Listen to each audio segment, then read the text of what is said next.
Hey, what's up, family? Welcome back to another video. I want to jump off the porch by saying this.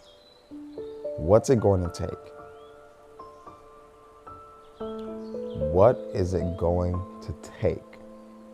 Right? And that's the question that I'm asking you to ask yourself. What's it going to take? Right? Because we have this goal, right? I find that we have this goal. We have this bigger picture that we're shooting for, right?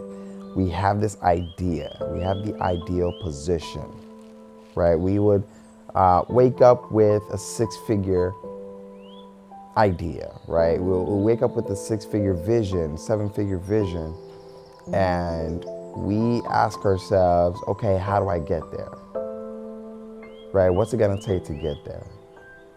Right? But instead, the question of what's it going to take, right, is a better question. It's a preliminary question. It's a step one question, right? Before you can even embark on that journey, right, to that position, before you can embark on that journey to that six-figure role, to that seven-figure role, to that that platform status, right? Before we can even get there, what's it going to take, right? We want to ask ourselves, what do I have to do now to prepare myself for the journey towards or to that bigger picture, to that end goal, right? Some of us, we actually need to speak more, right? We need to learn and practice on how to not hide, right, behind our emotions and actions, and to ultimately put all of that into words, right? Some of us would need to learn how to write better, right? Understand what prepositions are, understand what pronouns are, understand what adjectives are, and how to use conjunctions are, and how to use all of these different literature components, right? Some of us need to learn how to listen, right? Just kind of getting an idea of what we need to do, of what you need to do to prepare, to gear up, right? To arm yourselves for what's to come. It starts with asking, what's it going to take? Right? Because there's a difference. There is a difference between how do I get there and what's it going to take. What's it going to take also comes with sacrifice. Big difference. When we ask, what is it going to take? It requires some sort of sacrifice, right? You might have to put down that phone and pick up a book. You might have to spend less time on TikTok. You might have to spend less time on Instagram. You might have to spend less time on Facebook, Twitter, right, or any other social media. You might have to spend less time at work even, right? Because some of us, we're salaried and we are punching in hours, 12 hours, 11 hours, 10-hour shifts, and you're only scheduled for a 9 to 5 period. Right? It's going to require sacrifice, right? And of course, not at the expense of your family. I would never encourage that, right? But, right, for some of us who've actually gotten to and made it to our end game, who made it to our bigger picture, right? We would know and understand that something had to be given up, we had to cut back on, something had to, we even had to stop spending, right? Just to get to where you want to be. Some of you all have a vision to buy a house by the end of the year. Some of you all have a vision of a whole home family. Now, when I say whole home family, I'm talking about like not just having mom and dad there, right? But actually speaking to one another, right? Actually, having conversation, actually laughing together, right? Some of us have that vision, right? We have that vision, with our relationships. Some of us have that end game vision with our relationships. Now, if you are in a relationship, man, you should definitely understand and relate to exactly the words that I'm speaking to when I say, what's it gonna take comes with sacrifice.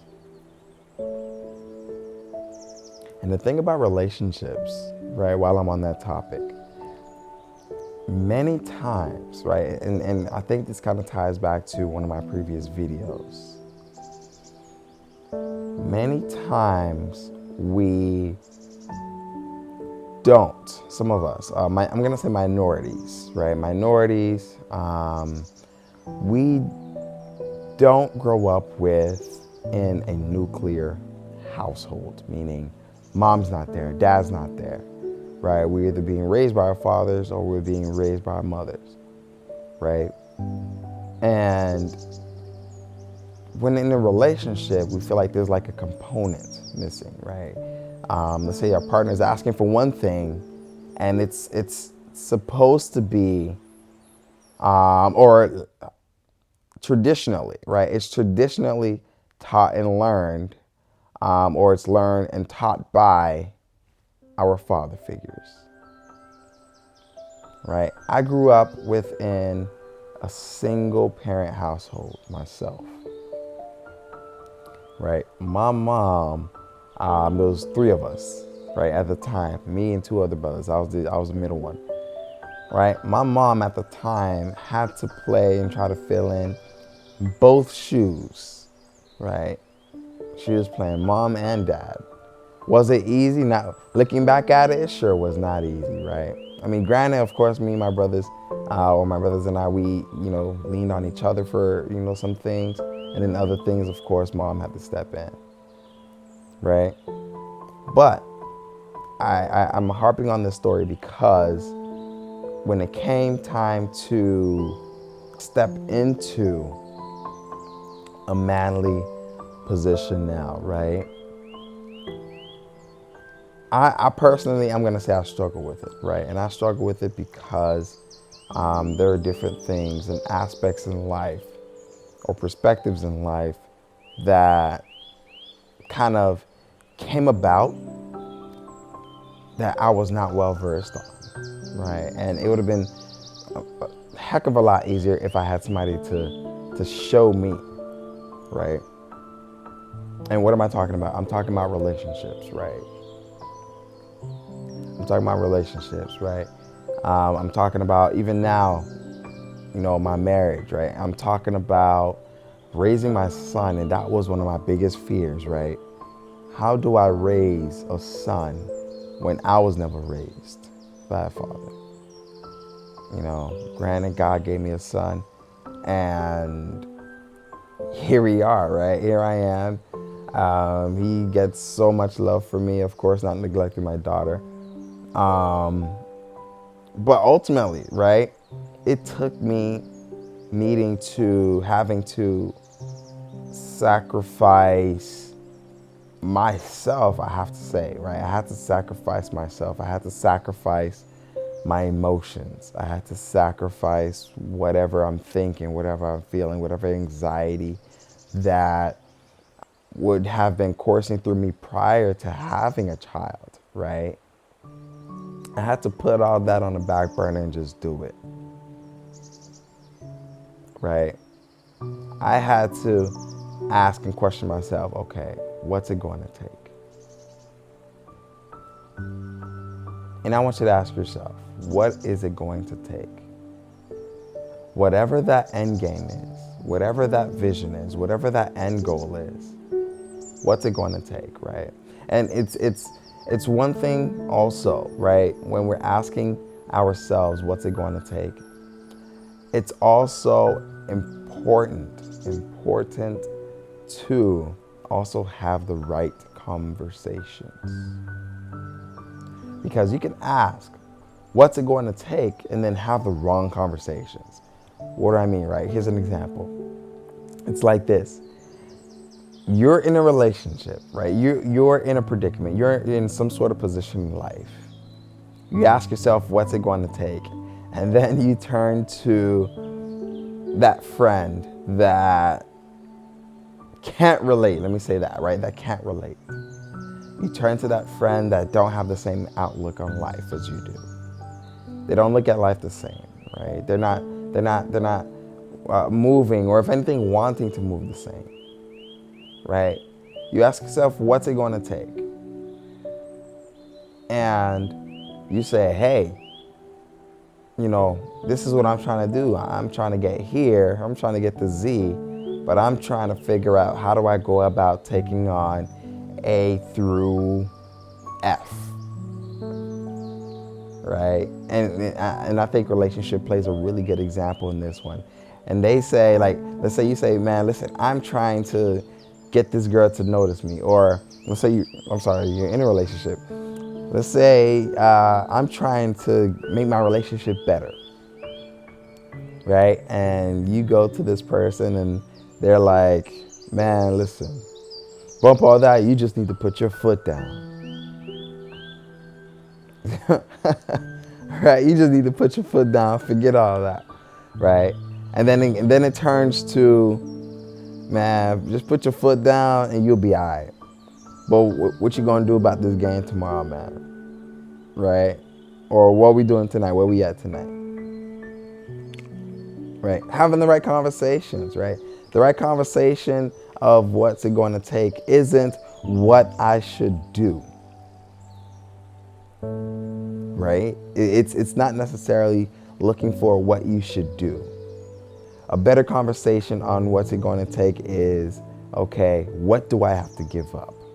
What part of me do I have to shift? Right? As having the bad conversations can lead to and towards, right, even more brokenness or failure, right? This kind of takes me back to the book of Genesis, I believe it is, where Babylon first came about, right? The group of people, it says, hey, right, let's build a town, and in that town, we'll build a tower to the heavens, right? Touch the skies. God saw, which is good, right? It's good that they're able to put their minds to something and build, right? But God saw something wrong with that. He saw, God being God, he saw that when you put your mind to something without the thought of the aftermath, it could and would lead to your destruction. When you can put your mind and thought into something without thinking of the aftermath, it could lead to your destruction. So what happened? So God said, you know what? I'm going to come down and confuse them, right? I'm going to come down. And that's where the blanket of language was placed upon man at that time. And everybody just kind of went their separate ways, right? Of course, I'm paraphrasing, and that's what took place. And that's where, Babylon got its name, famous name of Babylon, right? When you think of Babel, think of language. That is a place where the confusion of language ultimately occurred, right? But the concept or the basis of it is the conversation that took place. We are talking about the wrong thing, right? We're talking about the wrong thing. They were talking about the wrong thing, right? They're talking about making themselves famous, to elevate themselves from whatever their status is. Here's the thing about it. Building that tower was not just for the sake of building that tower, right, to be famous. That tower, once it's been built to its ultimate altitude, would then stand in place and an idol above God himself. That was the aftermath. That's what God foresaw, right? Instead of, to ask, what's it going to take, right? Their question is, what's it going to take? And then it moved to the wrong conversation. Build the tower. That tower would have been idolized above God himself. Having the right conversations. Having the right conversations surrounding the concept and the question to oneself of what's it going to take. That's the preliminary step we want to take, one. And then two, couple that with, what do I have to shift and change to prepare myself for whatever direction and end game that I want to go to or that I want to be at. Right? Just in spin of that story, right? If they want to be famous, right? There's very different ways we can still honor God and be famous. It's done through music. It's done through speaking. It's done through dancing. It's done through harvests, right? It's done through feeding. It's done through many ways, right? It's done through so many different channels that honors God, which in turn brings you the favor that and the portion that you seek, right? It's even done through wisdom, right? How's it done through wisdom? Right? Some of us might would already know, right? That famous person in the Bible, that had great wisdom, right? Bring it till today's time. All these people that are speaking on YouTube channels with all these followers. Right? They'll walk down the street and people are instantly already know who they are. So, what's it going to take? Ask yourself, what's it going to take? What do I need to shift, change, and adjust, right? To get to that end game and that end goal that I'm shooting for. Comments, drop your ideas, drop your thoughts into the comments. I want to hear what you guys think about it. I want to see, rather, what you guys think about it. Does it make sense? And have you asked yourselves that same question, right? What's it going to take? What's it going to take? Like, share, subscribe. Please do not forget. Listen, I need you guys to hit that bell. Hit that Liberty Bell on this video to get more notifications of videos like this. And as always, guys, stay blessed. Thank you for tuning in and have a blessed one. Peace.